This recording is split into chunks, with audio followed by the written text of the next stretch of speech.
Good evening, everybody. I am sorry for being 4 minutes late. I don't want to take up too much of your time. It is Tuesday here in the United States. We are here on the JADASA Live broadcast located here in St. Louis, Missouri, but we are globally across social media platforms and Blog Talk Radio. I am your host, Cynthia R. Bennett.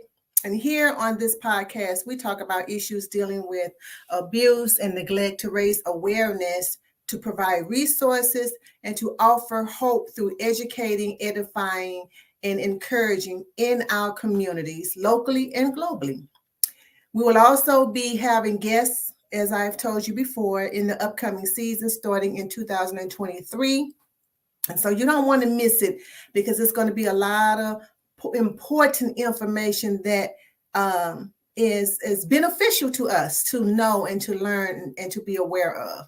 And it's going to help you. So I want to thank you, our viewers and our listeners out there, and ask that if this podcast helps you or assists you in any way with your family, your friends, or your associates, that the JADASA organization is asking you to take time out and go to our website and our social media pages to see the causes that we raise for women and children. Also, we want to make sure that when you go out on our website, we ask you to subscribe, and on our social media pages, we ask you to like and share. We're asking you to like our pages, our page, Cynthia Bennett with JADASA, because we are trying to condense everything on one page, and we want to make sure that we are talking with you and that we are getting you the information that you may need or that you can pass on. Because you know what? You never know down on the timeline who is on your timeline that may need the information. Maybe not today, but maybe somewhere down the line, something pop in your mind. You say, oh, I remember this was on a JADASA podcast. Let me scroll through it. Well, you can go to our social media page and go through our videos and look, or you can go to our website and we have everything that's archived, and you go back and look at some of those previous segments with topics that may help you in yours during the time that you need it. So, but for more about information about our resources, and if you have any questions, you can visit our website at jadasa.org, JADASA.org. But before we get started, I would like to read some of our announcements. I'm going to pop them up here on the screen, if you will. As you know, we still have our Sister Sis this week. Tomorrow will be our last Sister Sis support group session for the 2022, I'm going to say school year, 2022 year. We will start back up.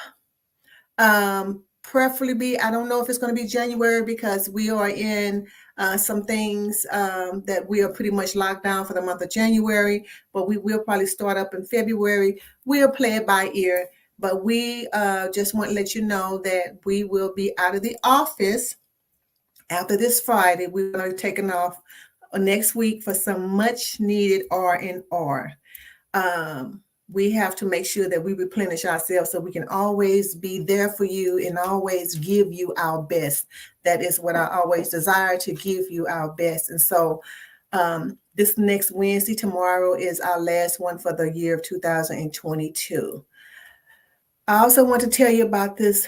We talked about the developer. We decided that we are going to open up for boys ages 10 to 18. And so we're calling it, we are rebranding this program, Develop Her in Him. Develop Her in Him, and it's going to start in spring of 2023. And we are going to be teaching about entrepreneurship, and we're also going to be teaching our young youth how to build mobile apps to get them a beginner's training, just to get their feet wet or to get some kind of experience into the tech field, and whether they want to be into entrepreneurship. In the support group sessions, of course, they will be broken out by gender. So the boys will be with the boys, and we will have men that will talk with them, and the girls will be with females. And so we're asking you to go out to our website. We have already updated this website to show that it's called Develop Her in Him. We're asking you to update that website. We're asking you to go out into the website and register, because we are going to make sure that we still go by, I know, CDC guidelines. We don't want to overcrowd everybody, but we want to make sure we have all the resources available to you.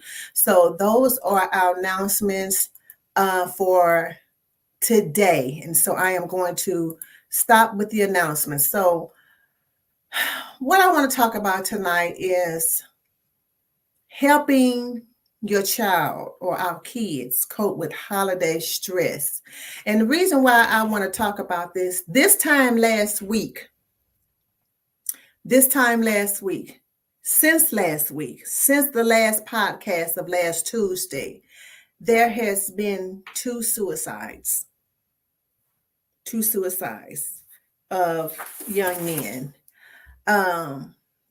Since the middle of November, the start of holiday, Thanksgiving, there has been 3 suicides of young African-American kids. And it's disturbing.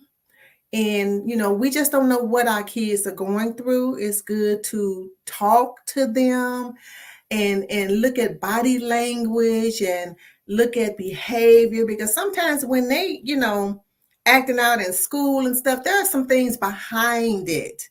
And so we should not be so quick to label the kids, oh, they're just bad, or they're just mannish, or they're just, whatever. We can't be labeling all our kids ADD, BDD. Really, come on. It's bigger than that. It's something else that's going behind it that we just can't always keep throwing letters on them and then want to medicate them and give them medicine to suppress whatever it is. We need to get to the root of it, because we are losing our children. And I mean, at an alarming rate. And so, this happened, all these 3 suicides that I just referenced, they happened the week before November, the week before Thanksgiving, and just as recent as this past weekend, the holiday seasons. I mean, I cannot imagine. I'm just empathizing, and my heart goes out to the parents and the loved ones who are affected, the loved ones and the friends and families who are affected by this tragedy. So tonight, I just really want to talk about, helping our kids cope with holiday stress. For most kids, for most children, we know this can be a fun and exciting time. Why? Because they get, to spend time with their families. They get a chance to see their families and their friends, to reminisce. They get to eat. They get to have gifts for Christmas. They get to have a break from school. All those things and family traditions that most students are looking for or looking towards, which is an exciting time. But however, as I said last week, this is not a holly jolly season for everybody. For some children, for some kids, the holidays can also be stressful and confusing. And so we need to look at what is going around in their environment. Everybody may not know what's going on, but our close family, our friends, they may have some privy or some knowledge of what's going on. If a parent, family, whatever the issues is, we need to make sure, because a lot of times, as I did in today's documentary this morning downtown, a lot of times when adults go through things and adults have adult issues that's happening in the home, it often affects the children. For example, when adults get divorced, for some reason, children always feel like they are the reason for the divorce. What was wrong with me? How come mom and dad is not together? They always think it's them. So when a parent or adult things happen and life happens to us, and we have kids that may know what's going on, or they may be privy to it, or they may not know, but they can feel when mommy and daddy is not happy. They can feel when mommy and daddy is upset. They can feel that, and when there's disruption in the home, it can complicate celebrations with the families, celebrations during the holidays that can make it stressful and confusing. I don't know what had happened to these young people who committed suicide, but my heart goes out to them, because whatever it was, they felt like that was the only out they had. They felt like that was a that's a permanent solution to a temporary problem. And my heart just goes out to all the families who's dealing with this, not only just during this time, any time of the year. But I just want to say, because there's more and more kids that are dealing with. I went into the school this morning, and there are kids, they are struggling. They are stressful. They have a lot of things that's going. I'm going to tell you, when I've listened to kids and talk and stuff, some of the stuff they're going through, I don't even know if I would be able to handle it at their age at that time. Because I was still playing double dutch, hopscotch, jacks. I was still doing all that stuff. I didn't pay attention to adult issues. For one, we could never be in the room with adults when they were talking anyway. They always told us to get out the room. So, we didn't even want to be around them no way. So just a lot of stuff that children are going through, they can't handle it because they are not equipped to handle the adult issues at such a young age. And so my heart goes out, and I just want to kind of talk about stressful, being stressful during this holiday season. It makes it hard and complicated. If the parents or if the family, there's a divorce or a separation, or even if they've been divorced and they've been separated for years, and all of a sudden there's a remarriage with another spouse, that affects the kids, because now, sometimes they feel like, well, if I look like I kind of like the other person, is my parent going to be, if the one I'm with, are they going to be mad? Are they going to feel like I don't love them as much? And, all these things that kids are not equipped to handle. It is too much for them. They are not equipped. Their minds are not equipped to deal with adult issues. And so we have to make sure that we rally around them and look at signals and clues and behaviors and things they're saying. Just kind of listen to what's going on, because this is happening. This is what, 3 in 4 weeks, 3 suicides in 4 weeks. This is too much. One is too much. One is too much, and so the holidays often remind children of what's changed, what's now different. We kind of graft and move on and try to regroup, but kids, they don't, they are resilient, but it does not mean that they're not affected by stuff. They're not affected. And so they may feel sad. They may lash out at school. Now, if you have a child who was an A student or a B student, all of a sudden every telegram they getting in trouble, they in ISS. You need to look at that. What's going on? Talk to them. And we know kids, the last person they want to talk to is most of them is parents. They will talk to you, but they might not open up to you as much as if it's somebody else. We just have to talk to somebody. I'm here for you. Make ourselves available, because, a lot of times we as parents, we can get so busy with life, so busy with celebrating, so busy with getting gifts together and decorating and cooking and all of that stuff. And a lot of times we don't see the little things. We don't see the subtle stuff. The change in the behavior, or the person is being spaced out. There's this one particular lady, I reached out. We had an event this weekend. The young lady was there, and I called and talked to her, because I realized all the kids all over the place running, everybody doing whatever, people talking, laughing, drinking hot chocolate. And this particular young lady was totally disconnected, totally, like she was in a whole nother stratosphere, like she was levitating, like she was not even there. I noticed that, and I actually called her parent and asked to talk with her, because I wanted to I noticed you, I see you, what's different, what's going on. And sometimes our kids don't feel like they're seen. Do you really see me? And they may not say, do you really see me? They may act out in a way, or they may lash out or scream or do whatever it is they're doing, some kind of behavior that this is not this person. Because, as I said today in the documentary, your kids, well, yeah, so-and-so, they talk too much. Yeah, that's her. That's my child. But when they say something else, no, I know she might do this or act like this, but that's not, people know they kids. And so we have to take time to listen to our children, listen to them, not only just with your ears, but with your heart.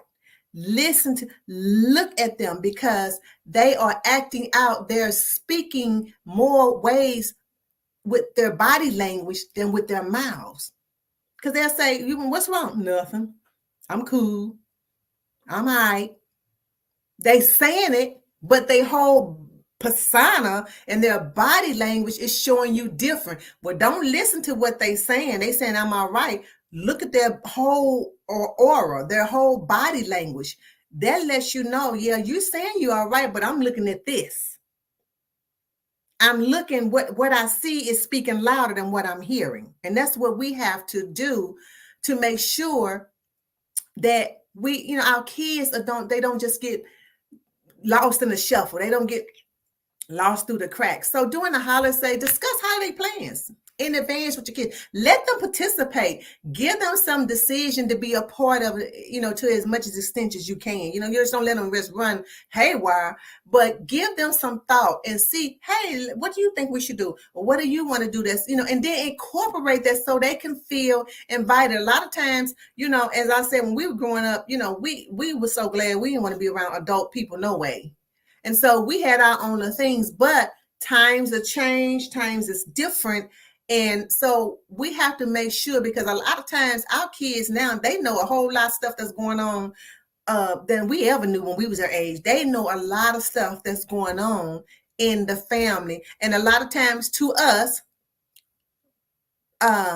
we share a lot.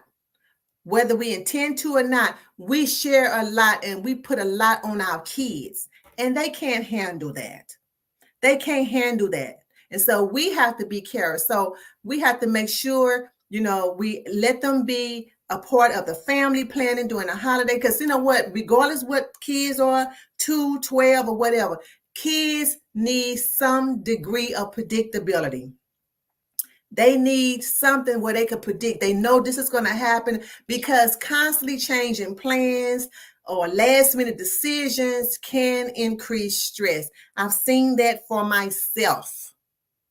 It can increase stress and things being said and folks going, haywire and saying stuff and aggravated and all this stuff, so we have to make sure that, we give them a level of predictability. Don't overschedule. Don't say we got to go over here, we got to go over here, we got to go over. Don't do all that. You're not going to be able to make everything or see everybody. Kids get burned out quick. They excited. They'll see somebody, but they ain't trying to go over Uncle Pookie house and Aunt Jemima and cousin who is the second and third cousin who they don't even know who they are. They're not trying to do all of that. And so we have to make sure, because then they become cranky, and then we wonder, why they acting like that. And we had a term when we was growing up, showing out. They just showing out. Well, they done got cranky. They ain't trying to make everybody, let's just stop out here and let's stop out here and we can't see everybody.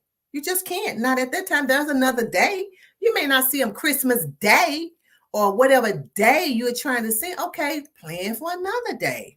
So don't overschedule them. Sometimes they just, they don't want to deal with all of that, and that brings stress to them as well. Give them some downtime. Let them have some downtime. They say hi to the family. They done, ate dinner. They done listen to folks say, oh, I remember when you was 12. I remember when you was 2. I remember when I changed your diaper. You know how we do. They done heard all of that, and they done figured out the family tree. They done found out how they connected to this person and this person. They done understood all of that. Now they just want to go and sit down and chill. They want to go and put some earphones in their ears and listen. Let them do it. Don't always say, well, why you go get over here and you do that at home. Give them some downtime. Let them have some quiet time. Don't expect them to be on all the time. Don't let them expect them to be on 10 all the time. Let them get some downtime so they can decompress and they can think about stuff or whatever. They can want to listen to music, whatever it is, but don't overshadow them and it becomes stressful. It becomes stressful. And I'm telling you stuff I learned on my own through experience and things I've read, So I'm just telling you, let kids be honest with their feelings. Don't force them to act happy. I'm gonna tell you one of these things. Oh, go speak to cousin so-and-so. And the kid don't, and you pushing them. Go on over there. That's your cousin. Go speak to him. If them kids don't want to go over there, listen to your kids. You don't know what's going on. I'm not saying the other person touching them. I'm not saying, but if they don't want to, don't force it. Because then you know how kids are. They start acting crazy. And then all of a sudden they just do stuff. And then you getting upset and the whole atmosphere done change because you tried to force them. If I don't want to go, okay, well, y'all, this so-and-so, don't say it's disrespect. If they say, hi, go on over there and hug them. They don't want to hug them. Just let them say hi. Leave it at that. Let them be honest. I don't like him. Let them be honest with their feelings. Don't force them. Don't force them to own people. Don't force them. Girl, that's your uncle. That is your mother's brother, uncle, cousin, and so-and-so. They don't know all of that. They don't know. So don't force them because then they get aggravated. Stress. Reason why I'm talking about this, I was just going to talk about stress, period. But now I had to pivot to talk about coping with stress for kids because of the number of suicides that I have heard about since last week. The number of suicides in our young kids and our young people that I have heard about since the week before Thanksgiving to this week. This is a stressful time. Anytime that they're going through something is stressful. And the holiday season itself is stressful. I was stressed doing Christmas shopping, trying to get this, running here, trying to see who had this, returning stuff. That's stressful. It wears down on your body. Not half eating because you're trying to get here done. And then don't try to do stuff before it get dark.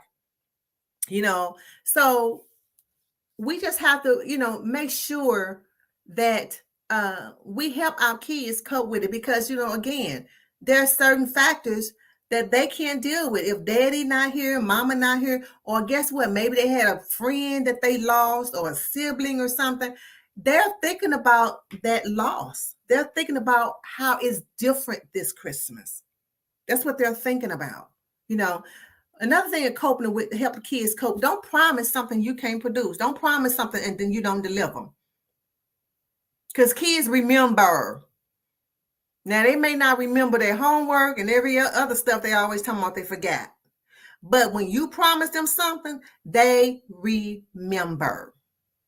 And they're going to hold you to it. And so you don't want to promise them something that you can't produce. Then disappointment disappointment sets in. That can lead to depression. That can lead to anger. That can lead to resentment. It can lead to all of those negative feelings during this time. So we have to make sure that we are helping them cope. Hey, I do this or whatever. This is what I got you. This is whatever. Just don't promise them, your daddy is coming in and he may be in the military. You have no control if that plane don't get in. You have no control with the military if he's out of town or mama's out of town. You have no control. So don't promise them stuff that you can't produce. Uphold and maintain family traditions, even if there's a lack, even if there's a void, if somebody is absent. Kids do count on certain traditions. They count on everybody coming together. They want to. Kids really want structure. They do. I know they act like they don't. But I know they want structure. And so these are just some tidbits,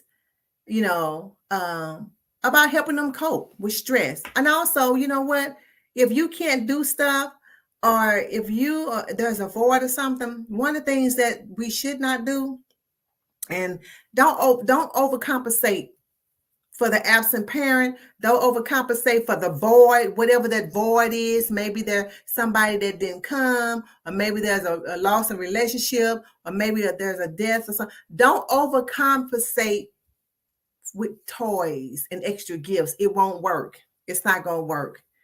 What kids need is our time and attention and reassurance. That's what they need. T-I-M-E. Time. They need our attention. They need us to listen. They need us to be present. They need our ears and our eyes. They need us to hear them. That's what they need. And also take care of yourself. Take care of yourself, because we can overdo it ourselves. Stop overloading yourself with obligations, feeling stressed, because when you're stressed and you have tension, kids feel it. They feel it. When you have stress and tension, the kids feel it. And so preparation, patience, and honesty can help prevent conflict, can reduce stress, and enhance holiday seasons, the time with the families and the friends. That should be a joyous time. That could be a joyous time. Even if it's a stressful time, it can at least reduce it. But we have prepared. Be patient with them. Listen to our kids, people. Listen to our children. They are crying out in so many ways that we are not listening. And a lot of times we have tragedy. We have tragic endings that cannot be reversed. We have tragic endings that alters lives forever. Forever. Lives have been changed forever.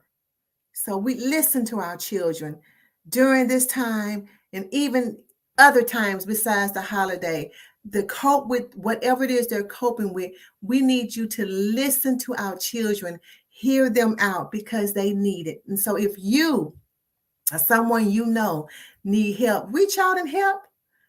You can reach us at JADASA.org, our website, JADASA.org.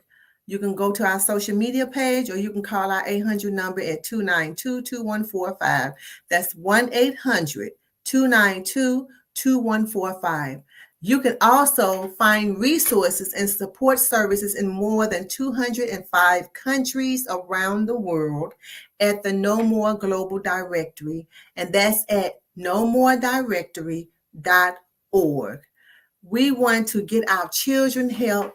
Again, this has been just a disturbing time. My heart is saddened to keep hearing of these suicides, that our children, our young people are making permanent or dealing with permanent solutions, or having permanent solutions for temporary problems. And we need to get on board and help our kids. We need to figure out what it is that's going on. And so I am going to leave you with this. Jeremiah 29:11 says, "For I know the thoughts that I think towards you, saith the Lord, the thoughts of peace and not of evil, to give you an expected end." And so what God is saying is he wants to give you the end that you expect. He wants you to give you the end that he expects. And your end is peace. Your end is good and not evil. Thoughts of peace, tranquility, and love and joy. That's the end he wants you to have. And that's the end I'm sure you desire to have. So remember, JADASA is a community-based organization. You are our global community. Therefore, you are JADASA. Remember, it is JADASA 24/7, 365 days, every day, all day. With that being said, I want you to be safe. I want you to be well. And I want you to be whole. Good night.